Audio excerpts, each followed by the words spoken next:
Ngayon katropa, ngayon itetesting natin tong battery repair fluid kung totoo yan. Yan. Sa ito, gumagana pa nung tinanggal ko ito, pero yung nandun sa makina ng motor ko, dun sa motor, di na, wala ng kuryente. Pag in-start mo yun, di na, kung di mo paandarin muna. Kasi yun, yung motor ko ay battery operated. Tanggalin natin yung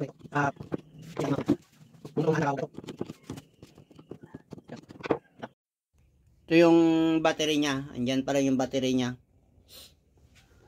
Wala na kasing kwento eh. Ano? Wala talaga. Kahit i-con ko dito, wala. Di siya walang power. Yan. Pati-testing natin ngayon yung battery repair con. Ayan. Wala. Ito pala yung nakakita ko.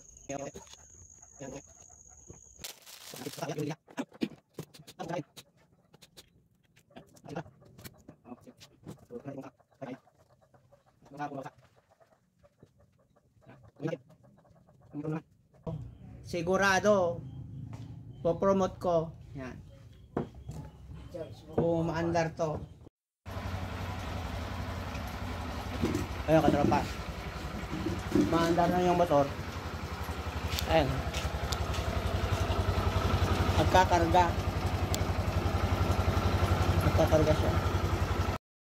Okay siya, nagkakarga. Patayin ko. Kanina walang power yan. Wala pa rin. Wala pa rin. Mahina. Kunti pa lang laman. Ganun yan. Kanina katropa, tines ko yung motor to, yung ginamit ko na. So yun, naiwan yung dalawang battery, ito lang naiwan. Wala pa rin yung laman niya, naubos na yung fluid niya, yung laman ng battery solution. Kaya nilagyan ko nito kasi hindi na siya maandar. Pagkatapos wala na talagang power. Kung pinatay mo, kung di mo kuwan talaga, wala talaga.